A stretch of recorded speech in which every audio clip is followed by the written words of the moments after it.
Saya beberapa kali ditanya tentang Minggu Kreasi. Kok yang diajarin di sini beda ya sama tempat lain?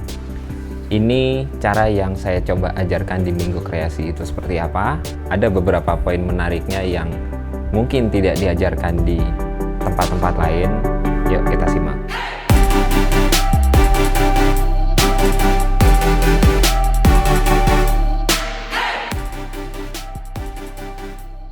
Sebelum kita mulai, kita harus tahu dulu Minggu Kreasi itu apa sih?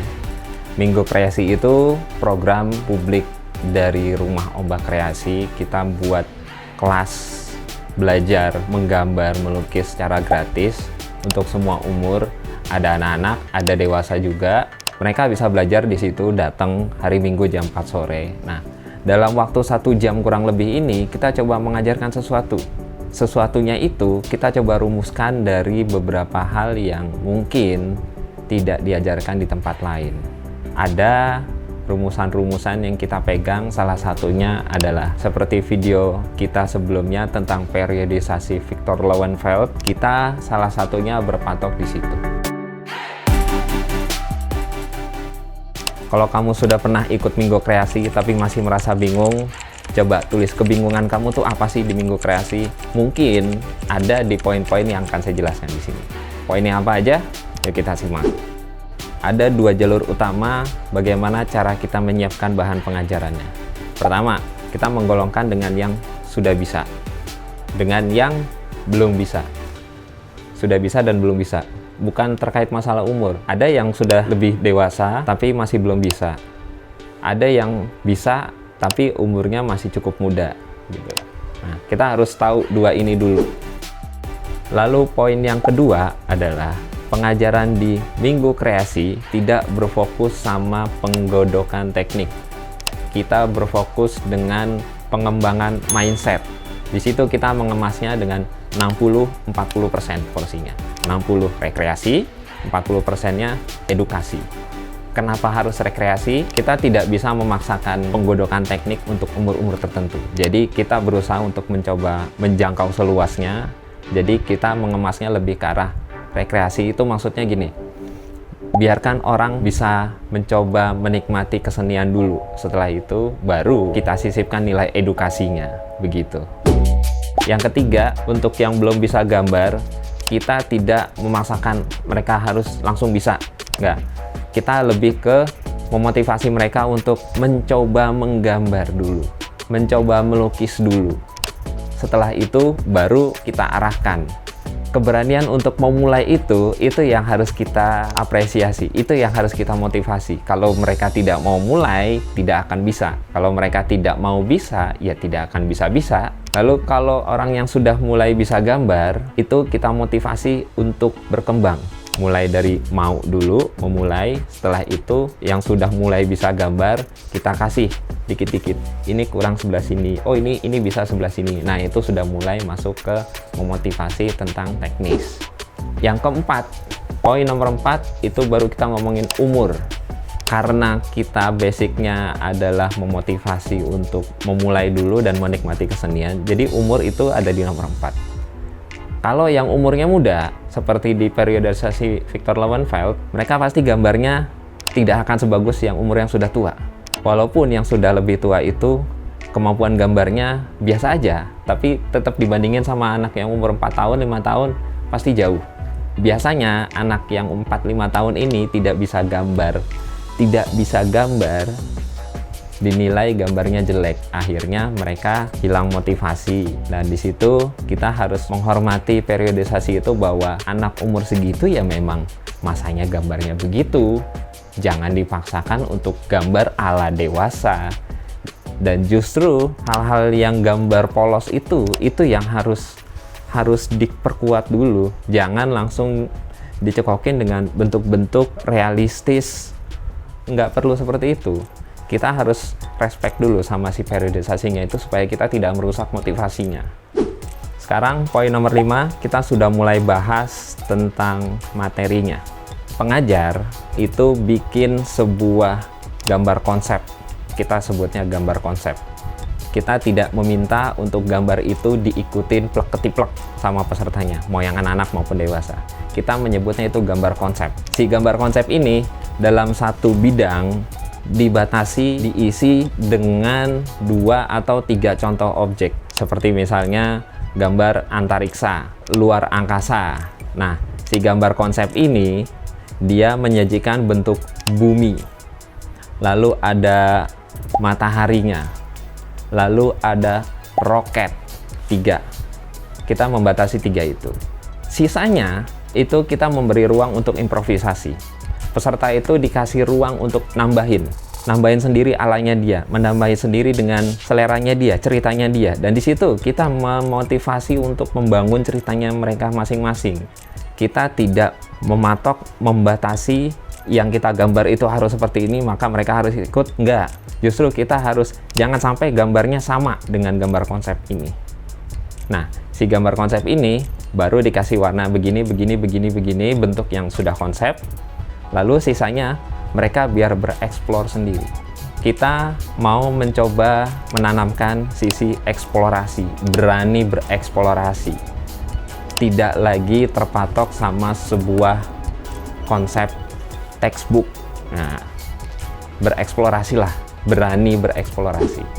Lalu poin selanjutnya, poin nomor 6, baru setelah mereka mulai bereksplorasi, membuat bentuk-bentuk di luar bentuk konsep awal. Misalnya tadi antariksa, ada yang membuat meteor, ada yang membuat UFO, ada yang membuat sapi diangkat sama UFO.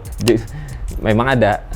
Nah, di situ sambil mereka mewarnai, sambil mereka bentuk, kita mulai mengarahkan, oh ini teknis pewarnaannya dia masih agak salah. Kalau misal pakai krayon, oh ini masih ada putih-putihnya, oh ini masih kurang rapatnya itu caranya begini. Ada yang ini justru malah kurang tebel, agak ditekan dikit. Nah, hal-hal seperti itu masalah teknis gitu. Kalau yang pakai pensil, nah ini pensilnya nggak usah ragu-ragu, kamu cara goresnya nggak usah gezek kayak gergaji gitu, tapi langsung seret gitu. Hal-hal yang teknis seperti itu. Poin selanjutnya, ini poin yang paling utama, poin yang memang kita siapkan untuk minggu kreasi ini. Kita awalnya dari poin ini, terus akhirnya menciptakan bentuk model pembelajaran minggu kreasi ini, yaitu poin cerita, presentasi, mendeskripsikan. Nah, sisi mendeskripsikan, sisi menceritakan itu menjadi sisi yang kita tawarkan kepada pesertanya untuk bisa memberanikan diri bertanggung jawab atas apa yang mereka buat. Jadi dari si gambar konsep itu dengan ruang kosong memungkinkan mereka untuk bereksplorasi. Eksplorasinya itu saat mereka bikin ada gambar meteor gitu kan. Kita nanya, ini apa? Kamu gambar apa ini? Wah, ada apa aja tuh Hana tuh, ceritain. Ada orang, ada mobil, ada masjid, sama ada tanaman. Ada tanaman. Itu orangnya lagi ngapain ceritanya? Lagi main bola, habis sholat asar. Habis sholat asar lagi main bola. Wah, ada bunga-bunganya. Oh, cakep. Ini apa nih? Rumah. Rumahnya kecil. Oh, itu apa ceritanya? Ceritanya sapi yang lapar nyulik alien yang lapar nyulik sapi. Terus ada bulan tuh pesawat NASA sama bumi yang pulaunya aneh-aneh. Pulaunya aneh-aneh. Itu ada bintang, ada ada Rusia, Ukraina, sama wajah ini. Menarik kan? Jadi hal-hal yang kita sebagai orang dewasa itu tidak terpikirkan sama sekali. Justru hal-hal itu sangat bisa memungkinkan untuk keluar dari hal yang lebih muda, dari yang umur lebih muda, dari anak-anak terutama. Dan itu yang coba kita motivasi terus. Jangan sampai sisi itu hilang. Nanti setelah udah gede, itu sisi itu akan susah untuk dimunculkan. Bahkan bisa jadi hilang sama sekali. Bukan cuma memotivasi mereka untuk berani, tapi memotivasi mereka untuk bertanggung jawab. Saat mereka sudah memilih bentuk tertentu, ada sapi di situ, mereka harus bertanggung jawab menceritakan kenapa ada sapi di situ. Supaya cerita dari keseluruhannya itu bisa masuk akal. Masuk akal dalam rangka bukan rasionalitas fisika, enggak, tapi masuk akal dalam segi cerita yang mereka bangun sendiri gitu. Kalau memang ada sisi yang tidak masuk akal, kita sebagai tim Rumah Ombak Kreasi, kita harus menuntun itu. Menuntun supaya terjadi kesinambungan antara satu objek yang mereka bikin dengan objek yang lain.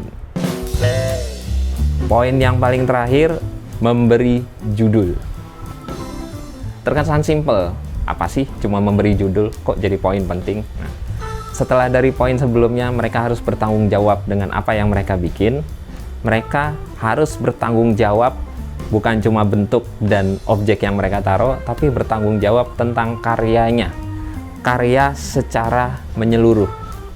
Cerita itu sudah jadi, gambar itu sudah jadi, warna sudah jadi, objek sudah jadi, sudah ada di tempatnya masing-masing. Dan sekarang, dari cerita yang terjadi itu, mereka harus menyimpulkan, merangkum. Jadi akhirnya mereka dipaksa untuk berpikir lagi dari paling awal, sampai muncul objek-objek yang mereka pilih sendiri, sampai muncul cerita yang akhirnya muncul di akhir. Begitu setelah dipancing-pancing, mereka harus memadatkan itu dalam satu kalimat, dalam sebuah judul. Tidak perlu judul yang gimana-gimana, tapi dengan mereka membiasakan membuat judul, mereka akan mereview sendiri. Mereview apa yang telah mereka lakukan dari awal sampai paling akhir prosesnya. Dan mereka akan mengevaluasi sendiri. Dan mereka akan menetapkan itu sebagai bagian dari apa yang mereka buat. Jadi mereka menghargai prosesnya sampai akhir, dari awal sampai akhir. Kalau misalnya anak-anak yang buat, kita sebagai orang dewasa yang melihat begitu mereka sudah menetapkan judulnya seperti yang di video sebelumnya, dia cerita tentang bulan yang libur, jadi akhirnya bulannya diganti sama bulan disco. Terus akhirnya dia membuat judul bulan libur gitu kan, tanggal merah bulan, jadi bulan libur judulnya. Itu kan akhirnya dia berpikir, dia merangkum, dan yang kita harapkan adalah hasil rangkuman itu bisa melekat di kepalanya, sisi eksplorasinya itu bisa keluar dengan sendirinya. Kita tidak ingin orang-orang yang menjadi peserta Minggu Kreasi ini menganggap seni rupa, kesenian secara general itu sebagai momok, sebagai sesuatu yang menyeramkan, sebagai sesuatu yang membebankan. Yang seharusnya seperti kita tahu, yang namanya kesenian itu seharusnya menyenangkan, membuat happy, estetik gitu kan. Sekali lagi, kalau kamu merasa hal ini berguna buat kamu, atau kamu sudah pernah membuat hal seperti ini tapi tidak kamu sadari, coba kasih tahu kita di sini, ceritain gimana caranya kamu untuk mengatasi hal-hal itu yang mungkin saya sendiri juga tidak tahu.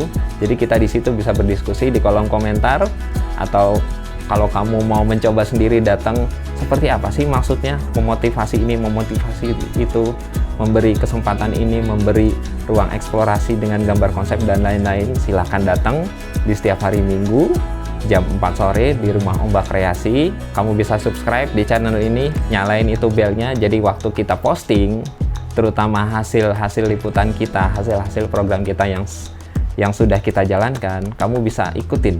Jadi kamu bisa punya insight tentang apa yang kita coba ajarkan.